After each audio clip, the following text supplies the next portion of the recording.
Bata pa lang ako.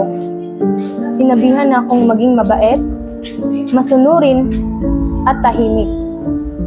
Pero hindi nila sinabi na kahit gawin ko yon, may bangungot pa rin na hindi mo matatakasan. Ito ako, si Ana. Yung batang mahilig magtanong, laging may dalang notebook at pangarap na abot langit. Gusto kong maging guro, yung ako naman na magtatanim ng kaalaman sa mga kabataan. Sabi ko noon, kahit mahirap kami, basta't may pangarap ako, may pag-asa. At araw-araw, sinusulat ko sa notebook ko, one day, I'll make it. Ano, tapon ka na naman. Palagi ka na lang tapon. Kailan ka kaya hindi magiging top 1? Bilib naman talaga ako sa'yo. Natutulog ka pa ba? Parang bawat segundo ko na lamang nag-aaral ah. Grabe naman kayo. Mataas lang talaga pangarap ko sa buhay. Kaso, di ko alam kung makakapagpatuloy pa ako. Wala na kasi kaming pera eh. Huwag kang mawala ng pag-asa. Tutulungan ka namin. Oo nga. At pwede ka namin bigyan ng aming baon kung yun ang pinoproblema mo. Kayo talaga? Tara na. Nandiyan na pala principal natin. O Ana, buti na matakita kita dito. Congratulations! At gusto ko na sabihin sa iyo na nakatawag ka ng full scholarship sa eskwelahan na ito. Totoo ba ito, ma'am? Maraming salamat po!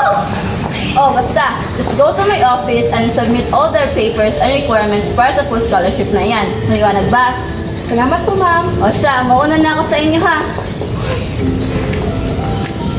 I'm so happy for you talaga, Ana. Tara na nga. Pagdatingin mo yan, Ana. Kasi alam niyo ba, yung kaklase natin na si Kikim, natanggal na siya sa scholarship.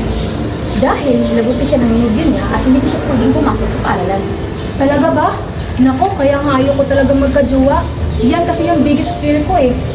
Dapat lang, kasi ang paaralan na ito ay istrikto pagdating sa mga buntis. Talaga? Tara na nga!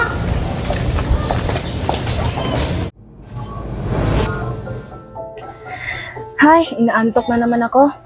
Bukas na lang ito.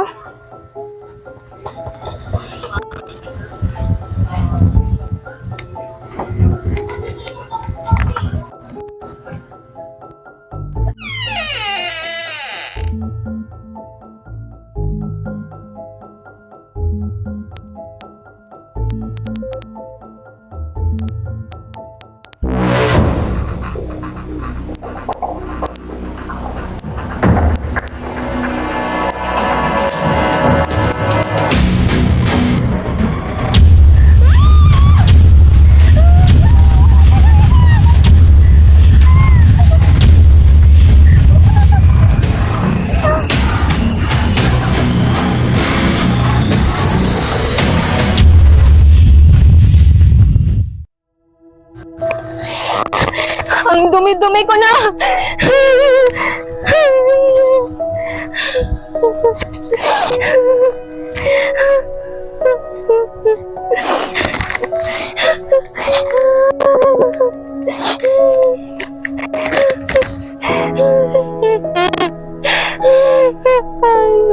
Dumi ko na!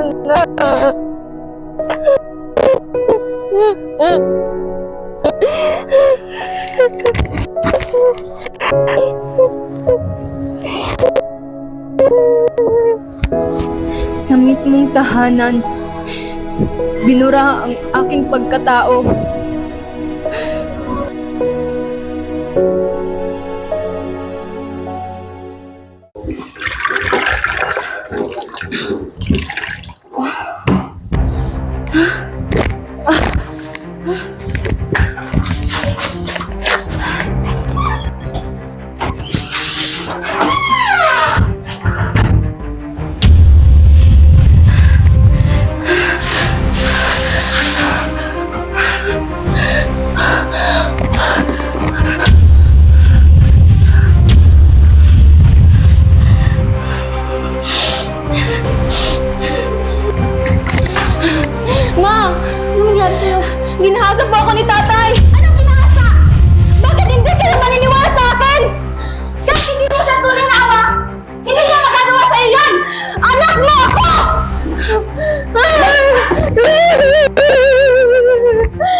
Bakit hindi nila ako pinaniniwalaan?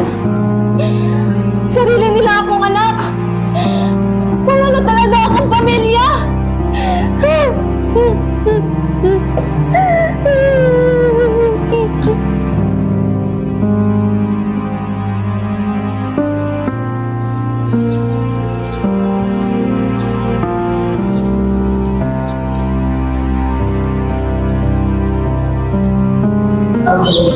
Di si Ana yan? Oo nga, sabi nila buntis daw. Wala? Oo, sabi pa nila na tatay niya daw nung nakabuntis. Grabe, hindi ko kinaya. Ano lang scholar niya? Tsak na matatanggal siya. Naku Sayang naman. Sayang.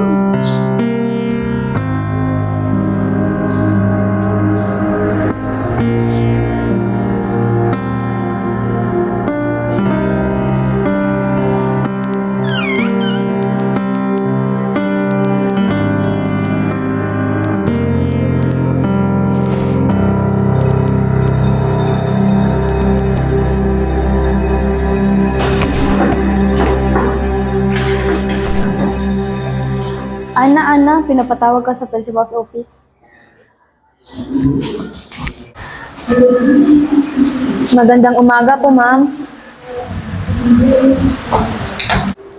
So Ana, pinatawag kita dito kasi the faculty have reached a decision.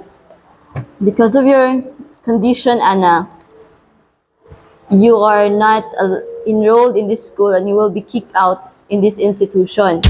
Unfortunately, this also means that your full scholarship will also be withdrawn. Pero ma'am, hindi ko po ito ginusto.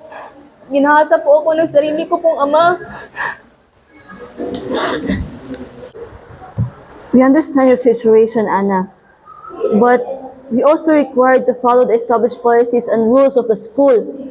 And your situation, your pregnancy, does not align with the standards our institution maintains. I'm sorry, Ana, but you may go. Pero ma'am, kailangan ko po mag-aral, ma'am. Pangarap ko po ito. Scholar ako. Hindi pa ba sapat na kahit biktima ako?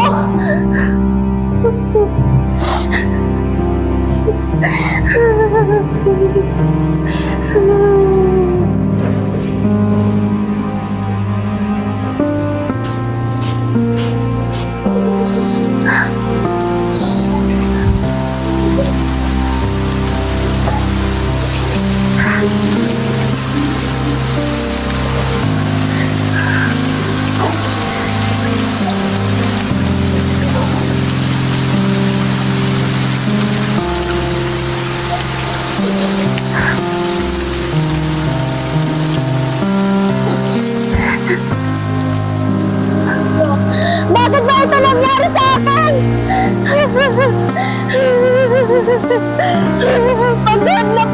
Pagod na ako!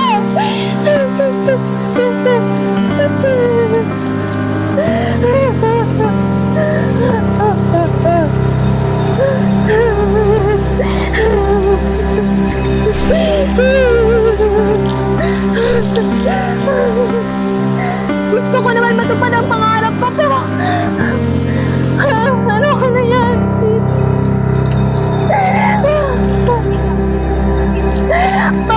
Pagod na ako!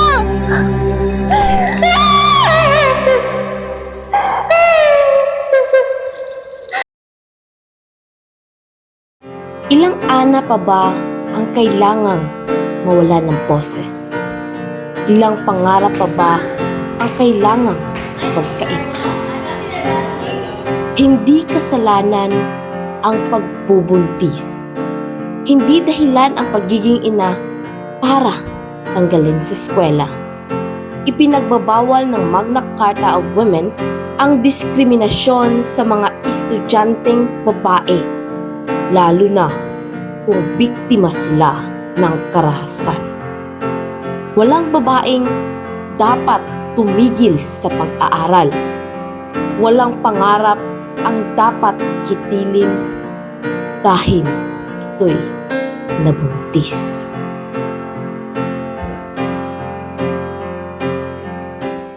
Nobody said it was easy.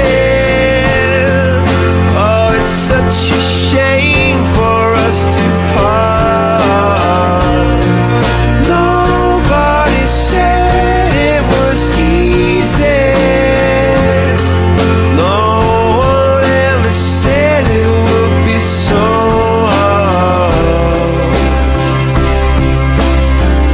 I'm going back to the start.